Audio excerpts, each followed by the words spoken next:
kedua kita dalam mata kuliah legal drafting. Ya, pada pertemuan pertama yang lalu Ibu telah menjelaskan beberapa hal terkait dengan kontrak kuliah, kemudian juga beberapa aturan kita selama perkuliahan dengan Ibu di mata kuliah legal drafting selama 1 semester ke depan.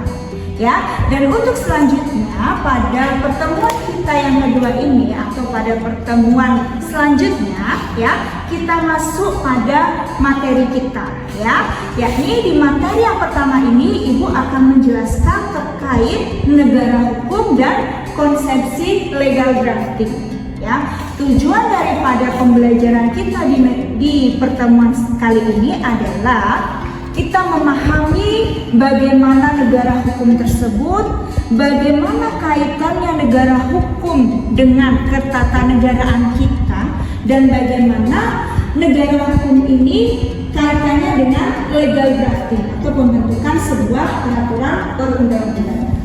Ya, oke.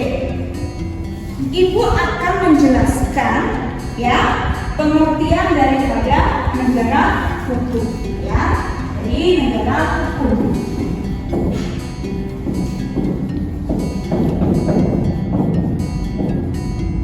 Oke. Negara hukum ya. Kalau kita pahami negara hukum itu adalah sebuah negara. Jadi katakan sebuah negara, bukan banyak negara ya. Sebuah negara yang mana negara ini menanamkan hukum sebagai aturan dalam menjalankan kenegaraannya, baik itu di aspek sosial, di aspek kehidupan masyarakat, di aspek ketatanegaraan, semuanya berdasarkan pada hukum.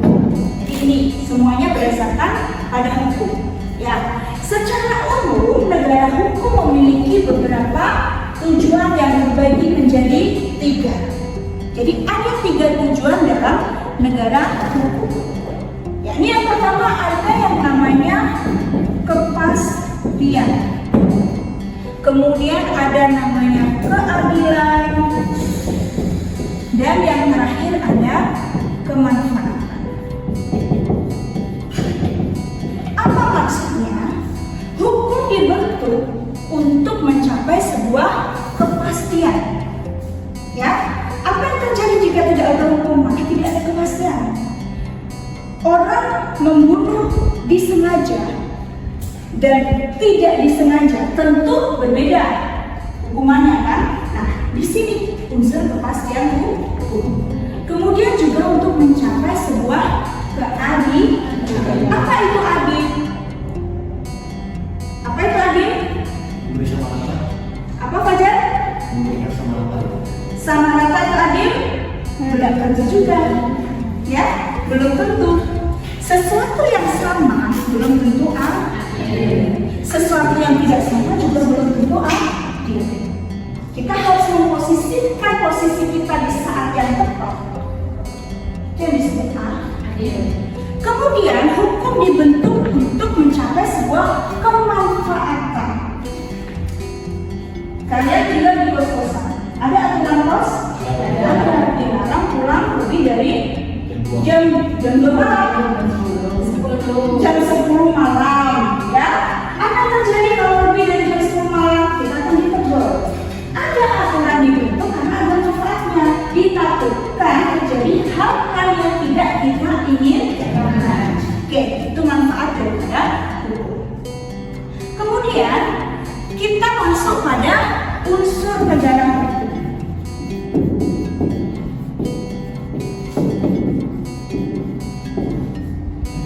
Unsur negara hukum yang pertama adalah sistem pemerintahan yang ada harus berdasarkan pada rakyat. Paham ya? Kemudian adanya jaminan terhadap HAM. Apa itu HAM? Hak asasi manusia. Kemudian adanya pemisahan kekuasaan. Atau kita kenal dengan trias politika.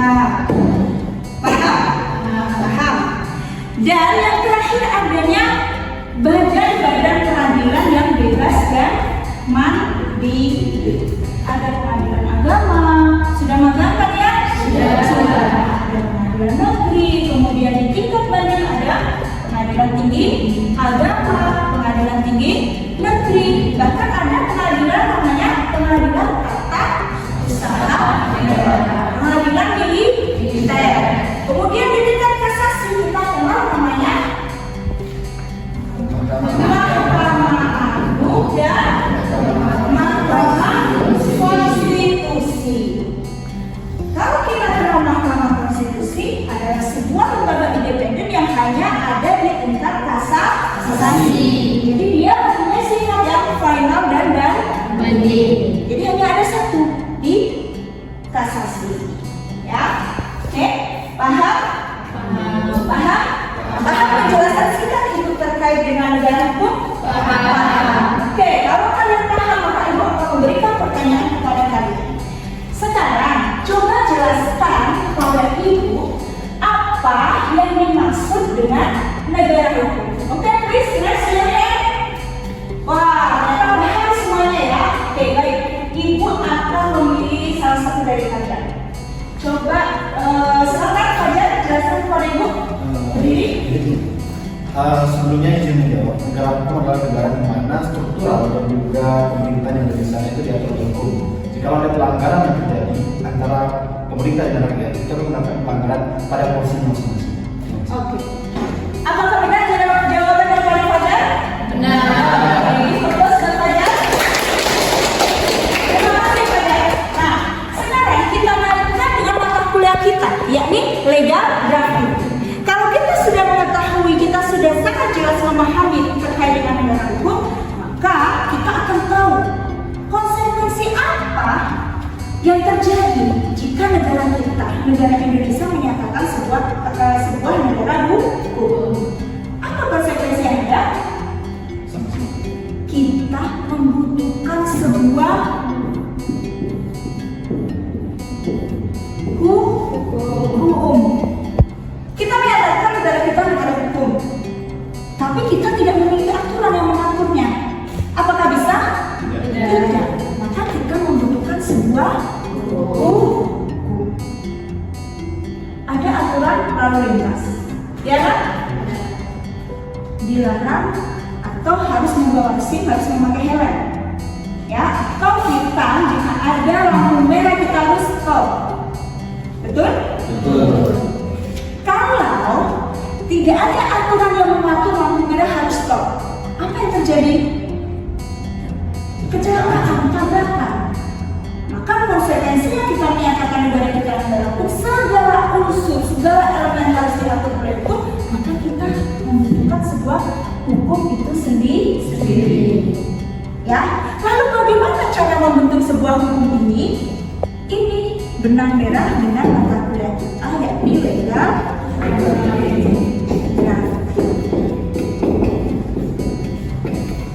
Ya, di mata kuliah legal drafting kita akan belajar bagaimana kita mengkonsep, bagaimana kita membuat sebuah aturan.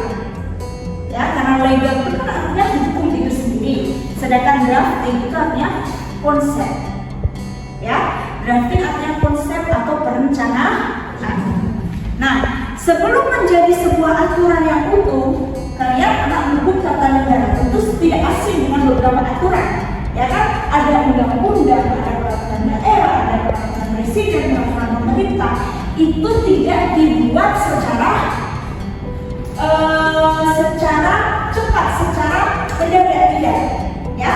Tapi harus ada beberapa tahapan, ya, dari tahapan perencanaan, penyusunan, pembahasan, kemudian pengesahan hingga yang terakhir yaitu tahap pengundangan. Nah, sebelum kita memasuki di pertemuan selanjutnya terkait dengan tahapan-tahapan pembentukan peraturan, maka perlu kita ketahui dulu apa itu hierarki peraturan. Oke, kalau ibu gambar seperti ini ya, seperti piramid. Hierarki apa artinya? Jenjang, tahapan atau tingkatan. Jadi yang pertama ada undang-undang 45, kemudian ada undang-undang atau ada TAP MPR, ada MPR, kemudian ada undang-undang atau Perpu, ada namanya PP, ada namanya Perpres, dan yang terakhir Perda. Nih, aturan yang ada di bawah undang-undang tidak boleh melampaui apa yang ada di undang-undang. Undang-undang dasar merupakan konstitusi negara, aturan dasar yang menjadi pedoman lahirnya aturan-aturan yang ada di bawahnya. Ini ada pertanyaan sebelum Ibu lanjutkan? Ya. Nah, dalam mata kuliah ini sebelum Ibu akhiri, ada beberapa hal yang akan Ibu sampaikan sebagai pedoman kita untuk pembelajaran kita 1 semester ke depan. Maka Ibu anjurkan kalian untuk memiliki beberapa buku dan mendownload beberapa aturan perundang-undangan, ya, sebagai bahan buku utama atau buku utama dalam pembelajaran kita. Ya, silahkan kalian mendownload. Yang pertama ada Undang-Undang Dasar 1945, kemudian yang kedua, ya, ada Undang-Undang Dasar 1945, kemudian yang kedua ada Undang-Undang Nomor 13 Tahun 2022 tentang pembentukan peraturan perundang-undangan, perubahan kedua Undang-Undang Nomor 11 Tahun 2000, Nomor 12 Tahun 2011. Nih, ya. Ini ada kiranya untuk pertemuan kita minggu depan kalian mempersiapkan beberapa buku dan bahan hukum yang Ibu anjurkan. Baik, sebelumnya apakah ada pertanyaan? Tidak. Cukup jelas? Untuk melanjutkan perkuliahan kita minggu depan, Ibu rasa cukup jelas ya. Baiklah, kalau begitu kita akhiri perkuliahan kita dengan membaca doa kafaratul majlis. Subhanallah